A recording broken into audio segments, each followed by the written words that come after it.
তো ভাই আজকে সচিব কমিটির কাছে আমরা স্মারকলিপি দিয়েছি, যাতে আগামী বাজেটের অধিবেশন শুরু হওয়ার আগেই যাতে চূড়ান্ত সুপারিশ জমা দেয়। বলেন আর কোন সংগঠন এই কাজটা করছে? কেউ করছে বলেন? অন্য কোন সংগঠন সুপারিশ কমিটির কাছে স্মারকলিপি দিছে? স্মারকলিপি দেয়া মানে কি বোঝেন? আবেদন করা, আমাদের দাবির কথাটা লিখিতভাবে জানানো। এখন আমরা বকবক করতেছি, কথা বলতেছি, এটা ওনার কানে নাও যেতে পারে। এই কথাগুলি যদি ভাইরাল হয়, একেবারে মিলিয়ন মিলিয়ন ভিউ হয়, তখন সরকারের নজরে আসবে। কিন্তু আমাদের তো সেরকম মিলিয়ন মিলিয়ন ভিউ হয় না, কারণ আমাদের তো সেরকমের মানে কর্মচারী নাই, আমাদের তো পে স্কেল খাওয়ার লোক নেই। সবাই ভালো আছে, কারো পে স্কেল দরকার নাই, সবাই ভালো আছে। কারো দাবি করারও দরকার নাই, কারো রাস্তায় নামারও দরকার নাই, কারো একটা দাবি প্রচার করারও দরকার নাই, সবাই ভালো আছে। সেজন্য আমাদের প্রচারগুলি, আমাদের দাবিগুলি এরকম প্রচার হয় না। তাহলে সরকারের কাছে, সচিবদের কাছে আমাদের দাবির কথাগুলি কিভাবে পাঠাবো? সেটা আমরা লিখিতভাবে আবেদনের মাধ্যমে তারপরে আমরা দাবিগুলো পৌঁছাইতে হবে। আজকে আমরা 10টা সচিবের কাছে, সুপারিশ প্রণয়ন কমিটিতে যে 10 জন সদস্য, সেই 10 জনের কাছেই আমরা স্মারকলিপি দিয়েছি, আমাদের দাবির কথা জানিয়েছি, যাতে আগামী বাজেটের আগেই, অধিবেশনের আগেই যাতে চূড়ান্ত সুপারিশ জমা দেওয়া হয়। সেই দাবিটা আপনাদেরকে ভাইরাল করতে বলেছিলাম, যে আমরা যে স্মারকলিপি জমা দিয়েছি সেই দাবিটা আপনারা ভাইরাল করেন, যাতে সরকারের নজরে আসে, আরো বেশি গুরুত্ব দেয়। কয়জনে ভাইরাল করছেন? সেই পোস্টগুলি কয় হাজার মানুষে লাইক করছেন, কয় হাজার মানুষে শেয়ার করেছেন? আপনারা তো বলেন যে পে স্কেল চান, পে স্কেল চান। পে স্কেল কি এমনি এমনি চলে আসবে? পে স্কেল কি মামু বাড়ির আইট্টা খেলা, নাকি মামু বাড়ির মোয়ারগুলি? বলেন তো ভাই।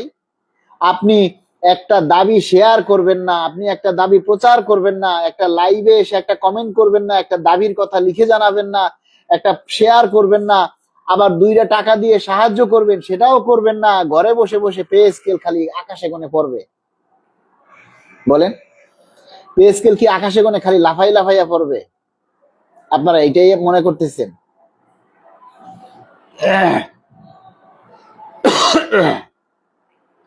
আমরা আপনাদেরকে বলতে বলতে ফেড আপ হয়ে গেছি। খোঁজ খবর রাখে না ভাই, তারা জানে না 16 তারিখে অনেক আগেই বলা হয়েছে, এখন 15 তারিখ বলে কেন? না না, 15, আমরা তো 16 তারিখের প্রোগ্রাম ঘোষণা করেছি অনেক আগে। সেটা জেনেও কেন তারা তার আগের দিন প্রোগ্রাম তারা ঘোষণা করলো? কেন তারা 15 তারিখে সংবাদ সম্মেলন ডাকলো? আর 15 তারিখে সংবাদ সম্মেলন করে কি উদ্ধার করবে আমাকে বলেন? সমাবেশ করতো তাও একটা কথা ছিল, সংবাদ সম্মেলন করে 15 তারিখে কি উদ্ধারটা করবে আমাকে সেইটা একটু বলেন আপনারা। মিডিয়া গেজেট করে দিয়েছে। মিডিয়া ভাই, মিডিয়া তো যা বলে বলুক, আপনারা মিডিয়ার কথায় কান দিয়েন না। মিডিয়া মানে অনলাইন পত্রিকা, এই সব নিয়ে নিউজের কোনো বেইলি নেই। এরা যা বলে এগুলির কোনো সত্যতা নেই, এগুলির কোনো সত্যতা নেই। তবে পে স্কেল হবে, ইনশাআল্লাহ পে স্কেল হবে, সেই লক্ষ্যেই কাজ হচ্ছে। কিন্তু দাবিটা আমাদেরকে প্রকাশ করতে হবে। যে কোনো সময় এটা নেগেটিভ হয়ে যেতে পারে। আমরা হয়তো পজিটিভ শুনতেছি, কিন্তু এটা যে কোনো সময় নেগেটিভ হয়ে যেতে পারে। তাই সেই জন্য আগামী 16ই মে আমাদের যে কেন্দ্রীয় প্রতিনিধি সমাবেশ, সেই দিন আমরা ঠিক 3টায় আমরা মৌন মিছিল করব। ঠিক 3টায়, 16 তারিখ ঠিক 3টায় আমরা মুখে কালো রুমাল বেঁধে, আমরা মুখে কালো রুমাল বেঁধে মৌন মিছিল করব। যারা আসবেন সবাই কালো কাপড় নিয়ে আসবেন। মৌন মিছিলের জন্য সবাই কালো কাপড় নিয়ে আসবেন, মুখে বাঁধার জন্য কালো কাপড় নিয়ে আসবেন, এবং ঠিক 3টায় আপনারা প্রেস ক্লাবের সামনে চলে আসবেন। আমরা প্রেস ক্লাবের সামনে থেকে সেই মৌন মিছিল করব। এরপরে আমরা প্রেস ক্লাবের ভিতরে হলের মধ্যে আমরা প্রতিনিধি সমাবেশ করব। সুতরাং আপনারা যে যেখান থেকে পারেন, যেভাবে পারেন সেখান থেকে আপনারা কালো কাপড় নিয়ে আসবেন। যারা উপস্থিত হবেন আর কি, যারা উপস্থিত হবেন তারা কালো কাপড় নিয়ে আসবেন। এই যে পজিটিভ খবর বললে আবার সেটা নিয়ে বিভিন্ন সমালোচনা হয়, বলে যে আমরা পে স্কেল দিয়ে দিতেছি, হ্যাং ট্যাং, এটা সেটা। পজিটিভ খবর শুধু, এখন পে স্কেলের কোনো আপডেট নাই, স্পষ্ট কথা। এই মুহূর্তে পে স্কেলের কোনো আপডেট নাই। পে স্কেলের আপডেট দিব 11ই জুন, বাজেট ঘোষণার পর। এর আগে কোনো আপডেট নেই। এখন আপডেট বলতে আমরা শুধু দাবি করতেছি, আমরা সরকারের কাছ থেকে স্পষ্ট ঘোষণা চাই। আমরা সরকারের কাছে পে স্কেলের স্পষ্ট ঘোষণা চাই। পে স্কেল নিয়ে এখন আপাতত কোনো আপডেট নাই, সোজা হিসাব। পে স্কেলের আপডেট হবে আগামী 11ই জুন। সর্বশেষ কথা হলো প্রজ্ঞাপন। যেদিন প্রজ্ঞাপন হাতে পাবো সেদিন মনে করবো পে স্কেল হয়েছে, এটা হলো সবচেয়ে বড় কথা। কিন্তু সেই প্রজ্ঞাপন পাইতে গেলে তো আপনাকে দাবিটা জানাইতে হবে, তাই না? প্রজ্ঞাপন কি এমনি এমনি হবে গাছে বয়ে? প্রজ্ঞাপন কি গাছে হয়? বলেন, প্রজ্ঞাপন কি গাছে হয়? প্রজ্ঞাপন আদায় করার জন্য আপনাদেরকে দাবি করতে হবে। আপনারা তো দাবি করতেই জানেন না, আপনাদের জন্য যদি কলিজাটাও কাইটা দেই তারপরও আপনারা বলবেন যে কলিজার মধ্যে ঝামেলা আছে, ভেজাল আছে। বুঝছেন?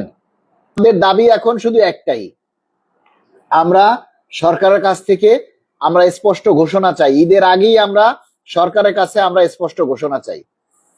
আমরা ঈদের আগেই সরকারের কাছ থেকে স্পষ্ট ঘোষণা চাই এবং বাজেট অধিবেশন শুরু হওয়ার আগেই আমরা সুপারিশ প্রণয়ন কমিটির চূড়ান্ত সুপারিশ চাই। আমরা আজকে সচিব প্রণয়ন কমিটির কাছে আমরা আমাদের স্মারকলিপি জমা দিয়েছি, যাতে আমাদের দ্রুত সময়ের মধ্যে যেন তারা কি বলে সুপারিশ তারা যেন জমা দেয়।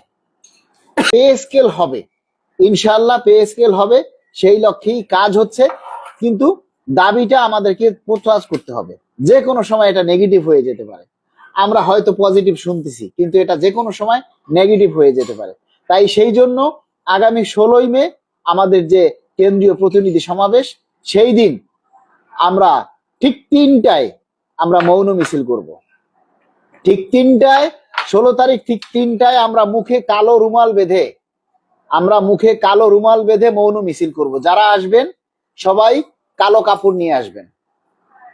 মৌন মিছিলের জন্য সবাই কালো কাপড় নিয়ে আসবেন, মুখে বাঁধার জন্য কালো কাপড় নিয়ে আসবেন এবং ঠিক 3টায় আপনারা প্রেস ক্লাবের সামনে চলে আসবেন। আমরা প্রেস ক্লাবের সামনে থেকে সেই মৌন মিছিল করব। এরপরে আমরা প্রেস ক্লাবের ভিতরে হলের মধ্যে আমরা প্রতিনিধি সমাবেশ করব। সুতরাং আপনারা যেখান থেকে পারেন, যেভাবে পারেন সেখান থেকে আপনারা কালো কাপড় নিয়ে আসবেন। যারা উপস্থিত হবেন আর কি, যারা উপস্থিত হবেন তারা কালো কাপড় নিয়ে আসবেন। এই যে পজিটিভ খবর, শুধু এখন পে স্কেলের কোনো আপডেট নাই, স্পষ্ট কথা। এই মুহূর্তে পে স্কেলের কোনো আপডেট নাই। পে স্কেলের আপডেট দিব 11ই জুন, বাজেট ঘোষণার পর। এর আগে কোনো আপডেট নেই। এখন আপডেট বলতে আমরা শুধু দাবি করতেছি, আমরা সরকারের কাছ থেকে স্পষ্ট ঘোষণা চাই। আমরা সরকারের কাছে পে স্কেলের স্পষ্ট ঘোষণা চাই।